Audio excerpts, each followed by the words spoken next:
Background is my training is in accounting and finance. Previously, I worked in the big four accounting firms as a consultant, and afterwards, I had my own small businesses as well as consultancy. Then I chose to go into the nonprofit sector back in 2017. Then through that, I think I realized that um, it's a different context because given I was working in the corporate sector, and if I go into my MBA, it doesn't really uh, apply it in a very nuanced and contextual way for the development sector or for the non-for-profit sector. So currently, I'm working in the same area in the non-profit sector uh, as a program manager for Mortgage Trust Victoria here in Melbourne, Australia. It's a statewide organization providing advice for people experiencing mortgage stress. I think the mortgage stress is at the moment it's a global phenomenon. Here, about a third of the population with mortgage holders are experiencing financial hardship. So it's an integrated practice which brings lawyers, financial consultants, and social workers. It's a wraparound integrated service delivery. We also use our data insight and advocating change and policy work with government and industry. So it is it's a kind of non-for-profit and value-driven work that I do. So that's my background.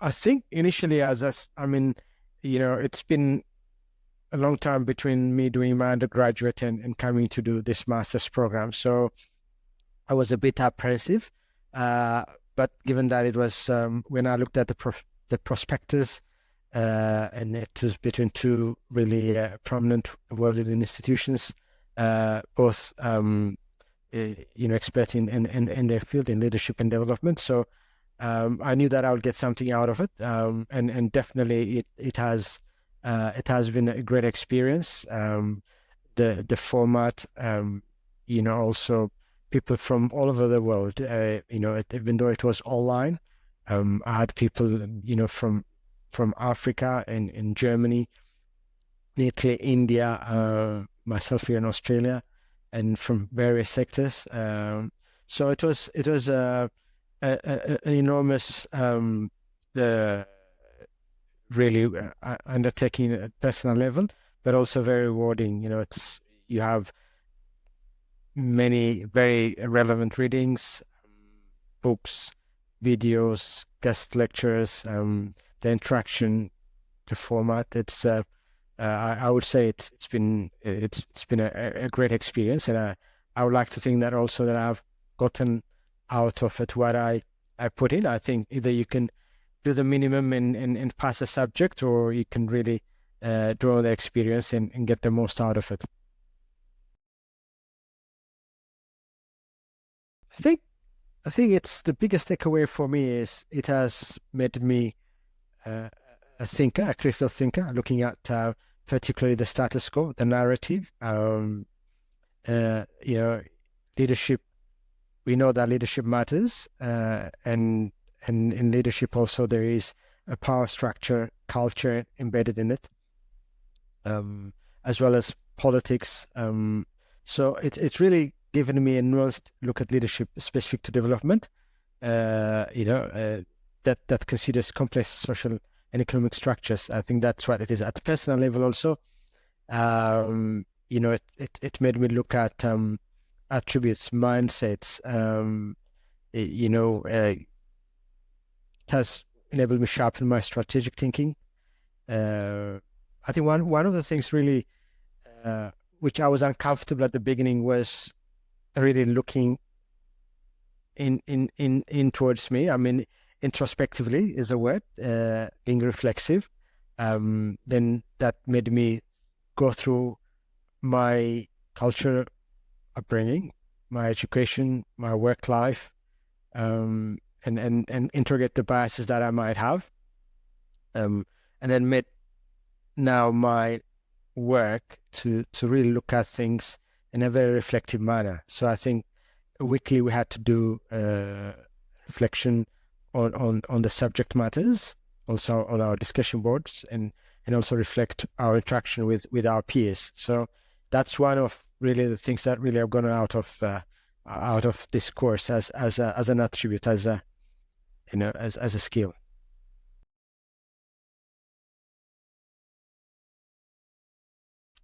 And next, in relation to my dissertation was on self-leadership. Prior to that, really, I didn't know what self-leadership is, and particularly around self-awareness.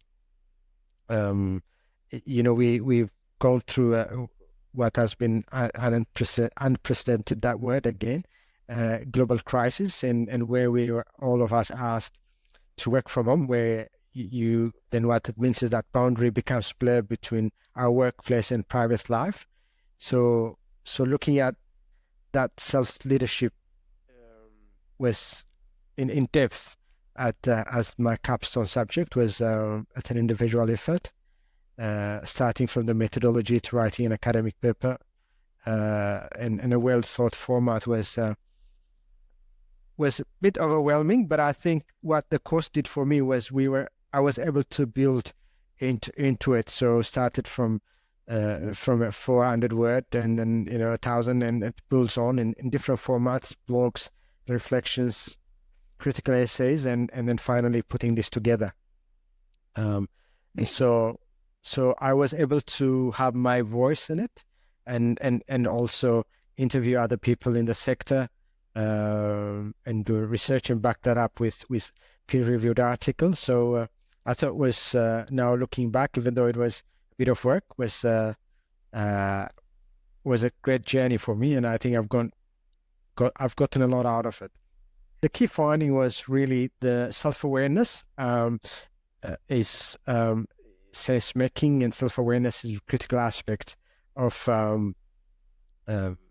self-leadership, because it enables you to see what your strengths are and your blind spots, and also look at the situation, people you work with, and also in difficult times like COVID, for instance, it really mattered, because at times the supports are not nearby, or they are over the screen.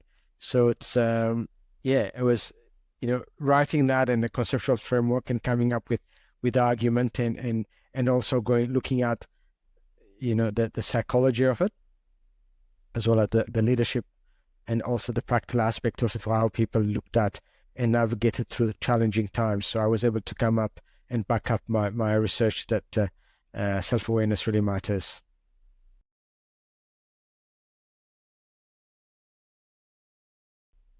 Yes, it really has made me a better thinker, has given me a look at how social and economic structures influence development, and why leadership, particularly sustainable and purposeful leadership, is vital to tackle some of the most intractable societal problems, like climate change, and I'm particularly passionate about economic justice. So definitely that has made me look at those. So I think, for instance, also in a very practical sense, we had last week, I think a couple of weeks ago, we had our organizational strategy refresh, to refocus our strategy in the next 24 months. So I was able to use some of my learnings from organizational development course around the theory of change. So the theory of change, when we were taught, so what are the challenges that we are looking at in a methodical way? What are the strategic responses to tackle it, and who are the participants, the stakeholders? What are the inputs to deal with them, and activities, and looking at the outcomes, and how can we really measure those outcomes? So that theory of change, in a very structured way, even though it was an academic exercise and we looked at some cases, then I was able to take this with me and apply it in my work, which is really, I thought it was great. There is, from what I see, I look around, I'm heavily involved in the sector. I'm here in Melbourne, Australia. particularly around the community sector. This is a unique leadership course, I would say. There is this niche gap uh,